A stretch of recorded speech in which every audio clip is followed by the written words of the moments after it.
1절에서 10절 말씀 한 절씩 교독하시고 10절은 합독하겠습니다. 그 무렵에 또 큰 무리가 있어 먹을 것이 없는지라 예수께서 제자들을 불러 이르시되 무리를 불쌍히 여기노라. 그들이 나와 함께 있은지 이미 사흘이 지났으나 먹을 것이 없도다. 만일 내가 그들을 굶겨 집으로 보내면 길에서 기진하리라. 그 중에는 멀리서 온 사람들도 있느니라. 제자들이 대답하되 이 광야 어디서 떡을 얻어 이 사람들로 배부르게 할 수 있으리까? 예수께서 물으시되 너희에게 떡 몇 개가 있느냐? 이르되 7이로소이다 하거늘 예수께서 무리를 명하여 땅에 앉게 하시고 떡 7개를 가지사 축사하시고 떼어 제자들에게 주어 나누어 주게 하시니 제자들이 무리에게 나누어 주더라. 또 작은 생선 2마리가 있는지라 이에 축복하시고 명하사 이것도 나누어 주게 하시니 배불리 먹고 남은 조각 7강주를 거두었으며 사람은 약 4,000명이었더라. 예수께서 그들을 흩어 보내시고 곧 제자들과 함께 배에 오르사 달마누다 지방으로 가시니라. 아멘.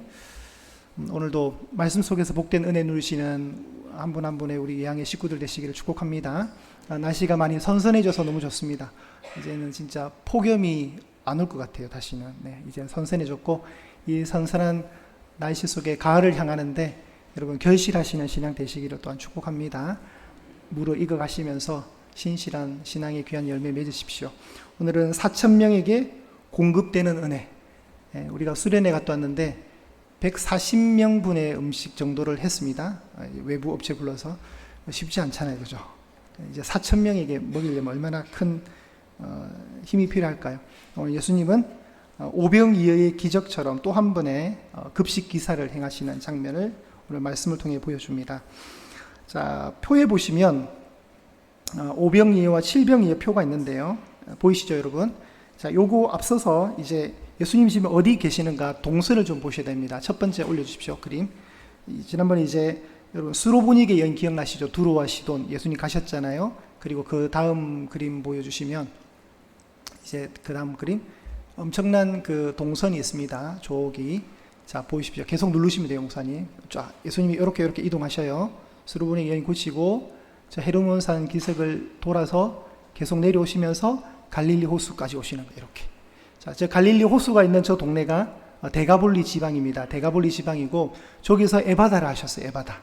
에바다 하셨고 저 지역은 정확하게 말하면 이방 땅입니다. 이방 땅. 그리고 과거에 거라사 군대 귀신 걸렸던 광인이 쓰던 그 장소입니다. 이방 땅입니다. 이방 땅. 돼지가 2,000마리 몰살되는 사건이 있었습니다. 그러니까 이방 땅이 맞습니다. 왜냐하면 유대인들은 돼지를 키우지 않고 혐오하는 짐승이기 때문에 돼지와 같이 안 삽니다. 그러니까 돼지가 있다는 것은 저 땅이 이방 땅이라는 거예요. 예수님 지금 여기 계시는 거예요. 데가볼리 지역에. 자, 그 다음 표를 보여주시면 오병이어와 칠병이의 표가 이제 인쇄물에 있습니다. 자, 기록 장소가 오병이어는 사복음서에 다 들어가 있습니다. 아주 중요하죠. 14장, 6장, 9장, 6장. 14, 6, 9, 6 이렇게 되어 있어요. 마태, 마가, 누가, 요한복음 다 기록이 되었고 칠병이어는 마태복음과 마가복음에만 있습니다. 그래서 오늘 마가복음 본문이에요. 7장에. 장소는 오병이어는 벳세다 들판이었어요. 벳세다 들판. 빈들이라 그랬죠. 그러나 푸른 잔디가 있었기 때문에 상징적 단어입니다. 빈들은 아니고 광야란 뜻인데 빈들은 아니고 사실 이게 풀이 자라는 시기였어요. 6월절 기간이었고요. 장소는 벳세다 들녘, 칠병이어는 오늘 데가볼리 광야입니다. 왜 광야냐면 제자들이 이 광야에서 어디서 떡을 살 수 있습니까? 라고 했거든요. 그래서 광야가 맞습니다. 기록 대상은 이게 중요합니다. 이게 오병이어는 누구예요? 누구를 위한? 유대인들, 선민 유대인들. 오늘 칠병이어는요 이방인인 거예요. 구별이 돼요. 이게 제일 중요한 거예요. 제일 중요한 거예요. 오병이어, 칠병이어의 차이점 중에 가장 큰 것은 오병이어는 유대인, 칠병이어는 이방인입니다. 요것만 기억하시면 돼요. 나중에 성경 퀴즈 낼 거예요, 여러분. 나중에 딴소리 하시면 안 돼요. 딴소리 하시면 안 돼요. 요거 헷갈리시면 안 됩니다. 자, 준비된 것은 뭐냐면 유사합니다. 보리빵 5개와 마른 생선 조각 2개. 칠병이어는 보리빵 7개와 실제 물고기 2마리라 했는데 이건 3, 4마리 더 있다고 보는 견해가 있더라고요. 근데 뭐 그건 별로 중요한 건 아닙니다. 어쨌든 유사합니다. 5개와 2개, 7개와 2개 이렇게 기억하시면 되고 먹은 숫자가 나오는데 오병이어는 남자만 5,000명. 그래서 가족 단위를 생각하셔야 돼요. 수에 포함되지 않았던 당시에 여성, 어르신들, 아이 다 합치면 많게는 한 2만 명, 적게는 한 15,000명까지도 봅니다. 가족 단위라서.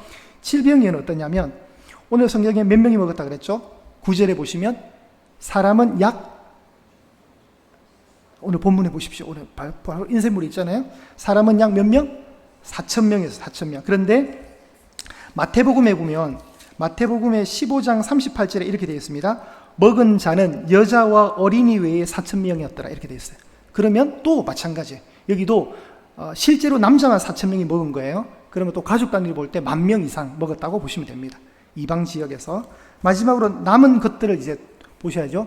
오병 이후에 남은 것은 12바구니였습니다. 12바구니. 그리고 오늘 남긴 것은 7 광주리. 여러분, 바구니가 커요? 광주리가 커요? 광주리가 훨씬 큽니다. 그러니까 어디가 더 많이 남았어요? 근데 유대인 땅에서 말고 이방 땅에서 한 이 7병이어가 훨씬 더 남은 음식은 더 많았다고 보시면 됩니다. 다시 상기시켜 드릴게요. 오병이어는 어느 사람들을 위해서요? 유대인. 그렇죠. 오늘 이 사건은 이방인이에요. 이방인을 잘 생각하셔야 돼요. 그래서 4,000명이 공급되는 이방 땅에서의 은혜입니다. 4,000명이 먹는 이방 땅에서의 은혜. 근데 4,000명 이상 되는 거죠. 자, 그럼 이제 말씀을 보겠습니다. 두 개로 열씩 나눌 수 있어요. 큰 1번과 큰 2번이 있는데, 큰 1번은 1절부터 3절까지 묶으시면 되고, 큰 2번은 4절부터 10절까지 이렇게 세트가 되는 거예요. 그래서 이제 말씀을 보겠습니다. 첫 번째 큰 1번은 무리를 향한 예수님의 긍휼이십니다. 이 사건이 진행되는 이유는 예수님이 무리를 보시면서 어떤 마음이 드셨어요? 내가 불쌍히 여긴다. 2절에 나오는 내가 이 무리를 불쌍히 여긴다. 요게 이제 시작이에요. 이게 사건의 시작입니다. 자, 1절 보시면 또 큰 무리가 있었다. 먹을 것이 없었다. 그 무렵에 또 큰 무리가 있었고 먹을 것이 없었다. 이 말을 왜 할까요? 이 말을. 왜냐하면 과거에 이와 유사한 일이 있었다는 것을 상기시키는 거예요. 그래서 오병이어를 상기시키는 거죠. 오병이어 몇 장? 6장에. 마가복음은 6장에 오병이어가 기록이 되는데 가로 1번에 보시면 또 큰 무리를 할 때 이 또라는 표현을 왜 이 표현을 쓰냐면 마가복음 6장의 앞에 이런 유사한 큰 무리를 향한 먹을 것을 제공해 준 기적이 있었다는 거죠. 그걸 다시 한 번 더 떠올리게 하기 위해서 또라는 말을 씁니다. 또라는 말을 쓰는 거 이해하시면 되고요.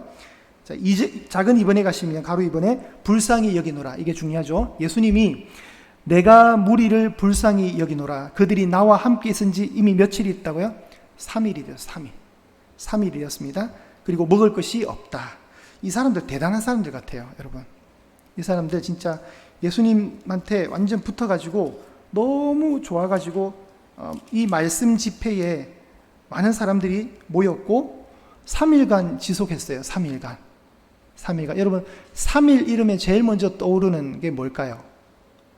예수님의 부활이죠. 그러니까 3일이 지났다.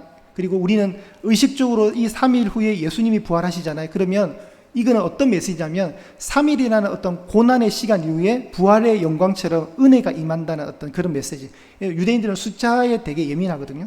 그러니까 이런 메시지가 이 단어 속에 있습니다. 그리고 구약에 예수님이 3일 만에 부활한다 이걸 빼고 만약에 구약만 아는 유대인들 속에, 그러니까 우리는 지금 부활까지 가지만 부활을 뺀다면 유대인들 머릿속에 사흘은 요나 뱃속에 들어가 있던 요나 표적이에요. 이제 통상적으로 그렇게 걔네들은 그분들이 이해를 하는 거예요. 유대인이기 때문에. 불쌍히 여겼습니다. 5,000명을 먹이신 사건에서 예수님께서 무리를 불쌍히 여기신 것은 목자 없는 양 같기 때문이었고, 실제로 그렇습니다. 마가복음 6장 34절에 보시면 예수님이 그 무리를 보시면서 정말 목자가 없는 양떼, 목자가 없는 양 같은 그런 마음이 드셔가지고 오병이어를 시작하셨거든요. 오늘도 비슷합니다. 4,000명을 먹이신 사건에서는 불쌍히 여기시는 것은 함께 있은 지 사흘이나 지났는데 먹을 것이 없었기 때문에 이 7병이의 기적의 시작점이 되는 겁니다. 그 중에는 이제 멀리서 온 사람들이 있는 거죠. 3절 보시면 내가 이 사람들을 먹이지 않고 집으로 돌려보내면 가는 길에 쓰러질 것 같다. 그리고 여기에 모이는 사람 중에서는 멀리서 온 사람들이 있는데, 여러분 이것도 우리는 그냥 멀리서 온 사람 이러면 그냥 멀리서 왔나 보다 하지만 구약에서 쓰는 멀리서 온 사람들의 용례가 있어요. 용례가. 아까 사흘이라는 그 숫자의 기간의 의미가 요나가 있듯이 멀리서 왔다 할 때는 구약에 보면 항상 이방 땅에서 온 사람들, 멀리서 온 사람들이라는 통상적 표현이 있어요. 이 구약에서는. 그러니까 예수님이 아까 처음 우리 지도 볼 때 엄청나게 긴 시간 동안 이렇게 여행을 하시거든요. 그게 1500km 이상의 아주 긴 3개월 코스예요, 그게. 그러니까 예수님이 가시는 동안 성경에는 기록되지 않았지만 많은 기적들과 말씀의 나눔과 가르침이 분명히 있었을 것이라 예측을 합니다. 그러니까 예수님이 이렇게 움직이시면서 지금 갈릴리 호수 동쪽까지 오는 동안 많은 사람들이 아마 따라왔을 확률이 좀 있어요. 그게 이제 멀리서 온 사람들인 거예요. 멀리서 온다 할 때 이 사람들은 이방 사람들이다, 이렇게 생각하시면 됩니다. 실제로도 여러분 7장 31절에 보시겠습니다. 7장 31절 마가복음 7장 31절에 보시면 우리 한번 합독해 볼게요. 아까 그 그림 동선이 그걸 알려주는 겁니다. 자, 시작. 예수께서 다시 두로 지방에서 나와 시돈을 지나고 데가볼리 지방을 통과하여 갈릴리 호수에 이르시매. 네, 아주 긴 동선이에요. 목사님 그 두 번째 그림 한 번만 더 올려주세요. 자, 두 번째 그림 보시면 아까 그 지도가 나오는데요. 계속 이제 치니까 이 색상이 이렇게 시계 방향으로 뺑 도는 거죠. 지금 굉장히 먼 거리예요, 저게. 예수님이 지금 여기까지 다시 오셔서 처음에는 거라사 광인이 있을 때는 사람들이 예수님을 배척했거든요. 그런데 예수님의 지속적인 소문과 영향력, 그런 것 때문에 이 이방 땅에도 엄청난 예수님의 이름이 많이 유명해졌어요. 그러니까 다시 이 지역에 왔을 때는 예수에 대한 어떤 그 갈급한 병든 자들 엄청 많이 온 거예요. 그리고 에바다도 여기서 한 거죠. 여기에 보시면 32절을 좀 보실까요? 32절 7장 32절에 보시면 사람들이 귀 먹고 말 듣는 자를 데리고 예수께 나와 안수하여 주시기를 간구하거늘. 그러니까 여기 이제 에바다 사건이잖아요. 그러니까 예수님께 데려가면 누군가는 낫는다, 이런 확신과 기대감이 있는 사람들의 모임이 있는 거죠. 사람들이 많이 모였습니다. 자, 그런 상황이 이제 지나고 실제로 예수님이 이 지역을 다 도시는 과정 가운데 따라온 무리들이 있었을 거라 생각이 드는 거죠. 자, 한번 가로 3번을 제가 읽겠습니다. 예수님의 이방 지역으로의 광대한 이동 경로를 감안해 볼 때 예수님을 따랐던 사람들이 이들 지역에서부터 왔을 것이며, 따라서 예수님과 함께 사흘 동안 있으면서 멀리서 온 사람들이란 이들 지역에서 예수님을 따라온 사람들일 수 있다.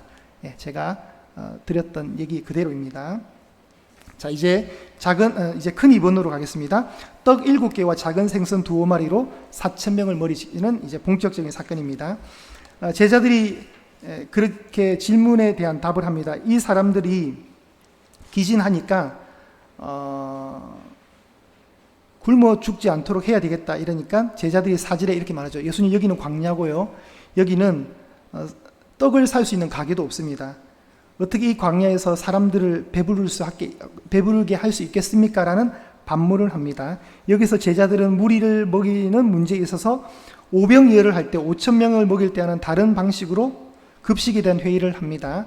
5,000명을 먹일 때는 우리가 가서 200데나리온의 떡을 사다가 먹이리까? 라는 말을 하면서 이건 금전적인 문제 회의를 가졌다면, 4,000명을 먹일 때는 이 광야 어디서 떡을 얻어 사람들로 배부르게 할 수 있습니까? 라고 하면서 장소에 관한 문제에 제기를 합니다. 근데 이 말 속에 뭐가 있냐면, 마치 이스라엘 광야 백성들처럼 모세에게 불평했던 것처럼 제자들의 불만이 섞여 있는 말이죠. 되게 부정적인 느낌, 그런 말입니다. 6절에 보시면 예수님이 이제 떡이 7개 있다는 사실을 아시고 무리를 명하여 땅에 앉게 하신 후에 떡 7개를 어떻게 합니까?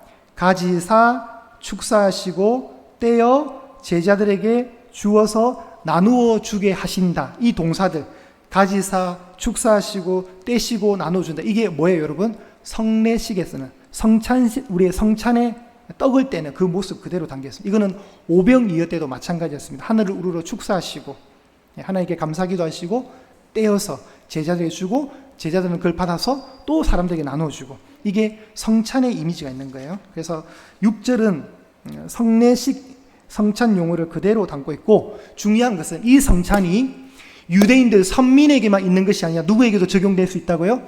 이방인인 거예요. 이방인도 이 성찬 안에 들어올 수 있다 없다? 들어올 수 있다는 겁니다. 들어올 수 있다는. 그래서 신약 성경에 보면 데살로니가, 빌립보, 골로새, 에베소, 고린도, 로마 다 뭐예요? 다 이방인 지역의 사람들이란 말이에요. 다 이방 땅인 거예요. 그 이방 땅에 교회 공동체가 있는 것이고, 그 교회 공동체가 여전히 주일이 되고 때가 되면, 시점이 되면 이 떡을 떼는 성례를 한 거예요. 그러니까 이미 이제 그 이야기 앞서서 이렇게 먼저 판이 깔리는 거죠.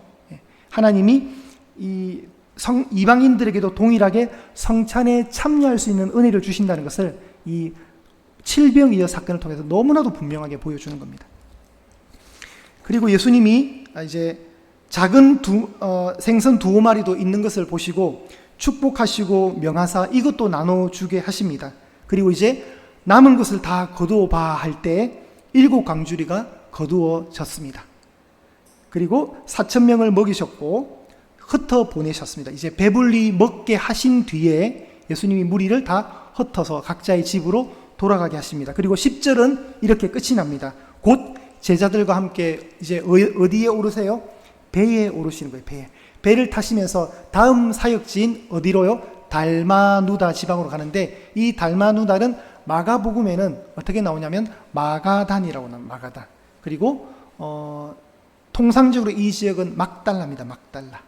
그러니까 막달라의 이름이 있는 거죠. 목사님 그 그림대 있을 겁니다 아마. 네. 이게 이제 저희가 갈릴리 선상 투어할 때 나눠주셨던 자료인데요. 자, 엔터 치시면 저기가 막달라입니다. 그리고 출발지는 한 번 더요. 데가볼리 저 지역이죠. 저 이방 땅 동에서 서로 이동을 합니다. 그래서 10번이라 돼 있죠. 배가 동선이 이렇게 돼 있는 게. 막달라는 마가단도 되고 달마누다도 되는데, 요 막달라에서 유명한 사람이 하나 나오죠. 누구예요? 7 귀신 들렸다가 예수님 통해서 깨끗하게 고침받은 여인 막달라 마리아. 부활을 처음 목격한 여인. 굉장히 복받은 여인이죠. 아마 부자였을 확률이 아주 높습니다. 왜냐하면 그 여인 공동체의 재산이 성교비로 그대로 투영되거든요. 반영이 돼가지고 예수님과 예수님의 12제자 13명이 하루를 보내고 한 달을 보내고 1년을 보낼 수 있는 재정 후원이 저 막달라 마리아를 중심으로 일어났습니다. 아마 굉장한 재산이 있었던 것 같아요. 예수님의 다음 사역지는 막달라가 됩니다. 자, 그러면 이제 작은 결론 한번 내려보겠습니다.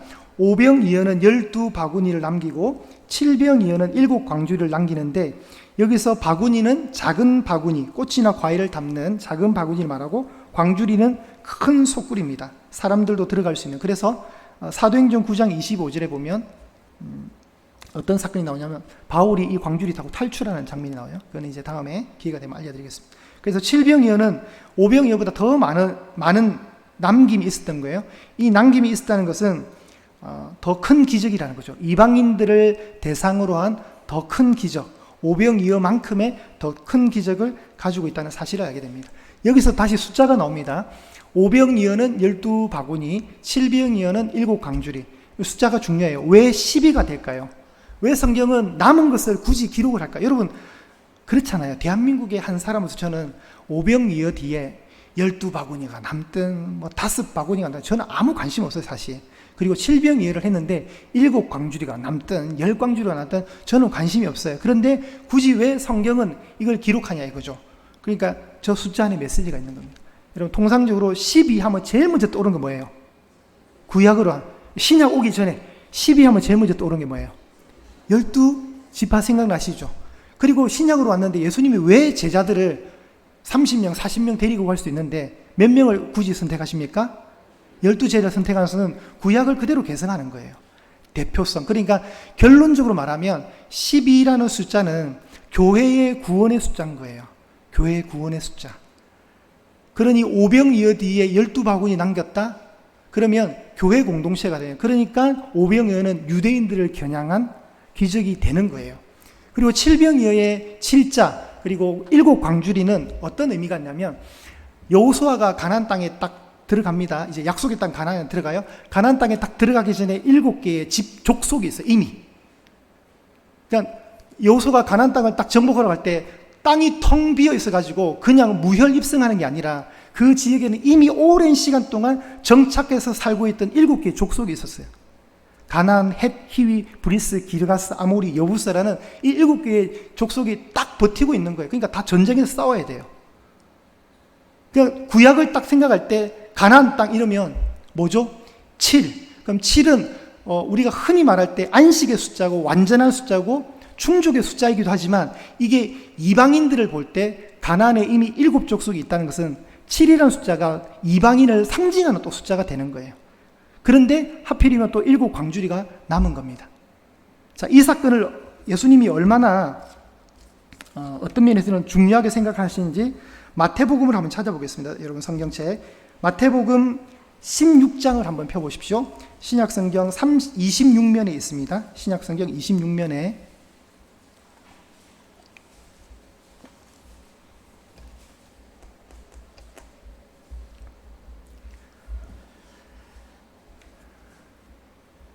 자, 16장이 나오는데요. 16장 앞서서 위에 15장 37절 한번 보시겠습니다. 이건 이제 제가 한번 다시 복습해 볼게요.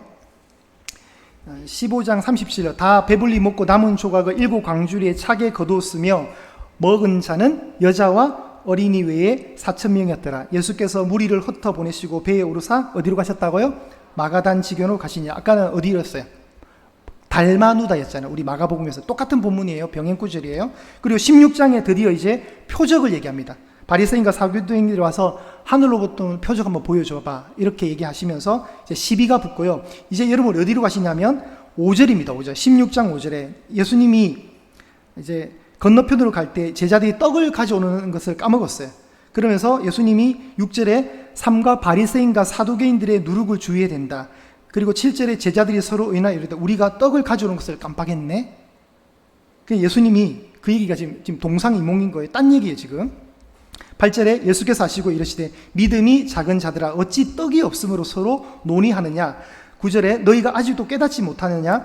떡 5개로 5,000명을 먹이고 주운 것이 몇 바구니며 떡 7개로 4,000명을 먹이고 주운 것이 몇 광주리였는지를 기억하지 못하느냐. 이 말을 왜 하시냐면 오병이어와 칠병이어가 유사한 것 같지만 각각의 독립된 사건이라는 거, 그게 중요하고요. 그리고 이 기적을 예수님이 믿음 없는 제자들에게 책망조로 말했다 할 때는 이 오병이어 칠병이어가 자리를 차지하는 비중이 높다는 거예요. 다시 환기시키는 작업 속에. 왜 이걸 기억을 하지 못하니? 지금 내가 말한 떡은 그게 아니야. 그러니까 바리새인과 사두개인들의 누룩을 조심하라 할 때는 그들이 가르치는 교훈 훈계를 조심하라는 뜻이고, 제자들이 생각했던 건 진짜 먹는 빵, 떡을 잊었다고 얘기하는 거예요. 그러니까 예수님 말하는 거랑 지금 달라요. 그러니까 예수님 안타까워하시면서 왜 그거 갖고 의논해? 왜 그거 쓸데없는 걸로 왜 그걸 고민해? 그거 얘기하시면서 오병이어와 칠병이어의 남은 12바구니와 7광주 얘기를 다시 환기시키는 겁니다. 그러니까 이 사건이 주는 의미가 크다는 걸 알 수 있죠. 자, 이거는 제가 이제 신대원 때 배운 건데, 마지막 표가 하나 나옵니다. 여러분, 마지막 표가 하나. 이거는 이제 굉장히 고급스러운 정보입니다. 자, 사이클 1, 2가 있는데, 바다가 있습니다. 1번과 2번, 1사이클과 2사이클 각각 바다가 있죠. 그리고 바다를 대표하는 자연이 있죠. 자연, 그리고 귀신, 그 다음이 뭐죠? 병자, 그 다음 또 자연이 나옵니다. 이해되시죠? 다시요. 첫 번째, 두 번째 사이클의 공통점이 뭐냐면, 첫 번째는 자연, 두 번째 귀신, 세 번째 병자, 네 번째 자연이 나오는데, 이게 무슨 말이냐면 첫 번째 사이클의 자연, 두 번째 사이클의 자연 둘 다 바다입니다. 바다. 그 다음 바다 이후에 나오는 사건, 거라사 광인이 고침받아요. 두 번째 바다 이후의 사건은 스로보니게 여인의 귀신 들린 딸이 고침받아요. 그리고 병자가 나오는데, 거라사 광인을 고친 이후에 이어지는 사건은 12의 혈류증과 야이로의 딸, 12 기억하세요 여러분? 12의 혈류증, 12살 되었던 회당장 야이로의 딸, 그것도 구원의 숫자죠. 이 병자가 등장하고요. 마찬가지로 스로보니게 족속의 귀신 들린 딸을 고치고 바로 우리가 만나는 장면이 뭐죠? 에바다 사건이 있는 거예요. 에바다. 그죠? 에바다. 병자가 고침받습니다. 그리고 혈류증 여인 야이로의 딸을 고치고 난 뒤에 일어난 사건이 바로 광야에서 오병이어가 등장을 하고요. 오늘도 에바다 이후에 다시 광야에서 뭐가 등장합니까? 칠병이어가 등장을 하는 거예요. 그러니까 여러분 성경이 멋있지 않아요, 여러분? 이런 구조를 가지고 있는 거예요. 우리가 아무 의미 없이 그냥 읽으면 뭐 아무런 감동이 없는데 이걸 분석을 해보면 너무 똑같이 일어나는 거예요. 동시에 똑같이 한 번 패턴이 그 다음 다시 일어나는 거예요. 좀 신기해하는 놀라운 표정을 같이 지어보시기 바랍니다. 그리고 내가 오늘 수요 예배를 너무 잘했구나, 이런 자부심이 중요하다니까. 예뻐요, 이 되게. 그래서 여러분 성경의 기록은 그냥 일기식으로 막 적어가는 게 아니라 다 의미를 부여하는 거예요. 엄청난 설계를 고민하고 글을 하나하나 썼다는 걸 알 수 있습니다. 그래서 원저자가 누구일까요? 사람이 아니라 성령님이 성경의 기자가 되는 거예요. 성경의 기록자가 되시는 거예요. 사람은 다만 도구로 쓰임 받는 거예요. 이걸 어떻게 사람이 하겠어요, 여러분? 저는 이런 표만 봐도 마가복음이라는 이 성경책 하나가 어떻게 이렇게 오묘할까라는 거. 딱딱 대응되는 게 딱딱 보세요. 아구가 너무 탁탁탁탁 맞아요, 여러분. 마치 기어의 톱니바퀴 이렇게 탁탁 하듯이 너무 잘 맞아요. 자, 첫 번째 사이클은 결국 유대인을 향한 오병이의 기적이 있었고 12바구니가 남았고요. 두 번째 사이클은 데가볼리라는 이방 지역에서 이방인이 7광주리에 남음이 있는. 그래서 우리가 모든 이 메시지의 결론은 뭐냐면 결국 이방인과 같은 우리가 하나님의 은혜로 생명의 은혜, 공급을 받았다, 구원의 은혜를 받았다, 이 사실을 결론으로 가지고 오시면 되는 겁니다. 아시겠죠? 칠병이어가 그래서 어떻게 하라고, 그게 아니라 하나님이 구원을 어디까지 확장해 주셨다고요? 선민 이스라엘을 넘어서 이미 이방인에게 구원이 간다는 사실. 그래, 갔기 때문에 우리가 받는 거예요, 여러분. 여러분, 우리 조상은 누구예요? 아브라함 아니란 말이에요, 여러분. 우리 조상은 노아는 맞을 거예요, 아마. 우리 조상은 아마 아담은 맞을 거예요. 그런데 아브라함이라는 혈통적 확신은 없어요. 그죠? 그럼 여러분 구원 못 받는다니까요. 그런데 예수님이 그거 다 필요 없어. 너희들은 다 영적 아브라함 후손이야. 그 선물을 주셨기 때문에 우리가 구원을 얻는 거예요. 네. 자, 결론 내겠습니다. 예수님의 이방인을 향한 급식의 섬김은 여기서 끝나지 않으십니다. 결국 예수님은 자신의 몸을 우리 모두를 위해 하나님께 드림으로 온 백성을 먹이시는 참된 생명의 빵이시며 참된 목자이신 것을 알려주는 겁니다. 무리를 불쌍히 여기셨는데 이 무리가 목자가 없는 양들처럼 보였던 거예요. 그런데 당신께서 오셔서 진짜 목자가 되어주신 거예요. 그리고 내 살을 먹어야 돼. 더 중요한 걸 남기십니다. 마가복음의 주제 성구가 뭐냐면 10장 45절이에요. 여러분, 마가복음을 압축했을 때 마가복음의 핵심이 뭐냐? 종으로 오신 예수 그리스도를 보여주는 게 마가복음이거든요. 종으로 왔기 때문에 섬김의 단어가 들어가고, 그렇기 때문에 마가복음 10장 45절이 마가복음의 주제 성구예요. 한번 합독하실까요? 시작. 인자가 온 것은 섬김을 받으려 함이 아니라 도리어 섬기려 하고 자기 목숨을 많은 사람의 대속물로 주려 함이니라. 여기서 보셔야 될 단어는 저거죠. 뭐라고 적혔죠? 붉은색으로. 자기 생명. 자기 생명을 어떻게 해요? 주려 합니다. 누구를 위해요? 우리를 위해서. 이걸 이제 요한복음 6장에서는 예수님이 정확하게 다시 얘기하십니다. 나는 하늘에서 내려온 살아있는 빵인데 사람들이 이 빵을 먹으면 어떻게 한다고요? 영생한대요. 그냥 사는 게 아니라 영원히 산대요. 영생하리로다. 내가 줄 빵은 곧 세상의 생명을 위한 누구의 살? 예수님 스스로의 살이라는 거예요. 그래서 예수님의 살과 피를 먹어야 참된 양식이고 참된 음료라는 거예요. 그래서 이걸 압축해서 우리가 하는 게 뭐예요? 성찬이 되는 거예요. 성찬. 빵을 통해서, 그리고 주스와 혹은 포도주를 통해서 예수님이 십자가에 흘리셨던 피와 찢겨주셨던 살을 기념하면서 이걸 먹으면 산다는 상징적인 행동들을 우리가 성찬을 통해서 하는 거예요. 실제로 우리가 카스테라 그 빵 하나 먹었다고 영원히 살겠어요? 근데 상징적인 거예요. 상징적인 거. 그걸 기념하는 거죠. 십자가 예수님의 죽으심과 부활을 기념하는 그 상징성. 그리고 이방인인 우리를 아무런 조건 보지 아니하시고 그냥 일방적으로 하나님이 선택해 주셔서 이 자리에 앉혀놓은 이 사실, 기적이죠. 감사죠. 그렇죠? 하나님이 이렇게 커다란 선물, 공급의 은혜를 주셨다는 사실 앞에 우리 모두가 감사하시기를 간절히 소망합니다. 자, 이방인 땅에 펼쳐졌던 이 급식의 기사는 결국 누구를 겨냥하는 거예요? 저를 겨냥하는 것이고 여러분을 겨냥하는 거예요. 여러분을 이 성찬의 초청의 자리로 불러주시는 거예요. 성찬으로의 초청 자치. 이 은혜를 잊지 마시고 이 가을날들, 산산한 바람이 불어오는 이 가을날들에 묵상하시는 저와 여러분 되시기를 축복합니다.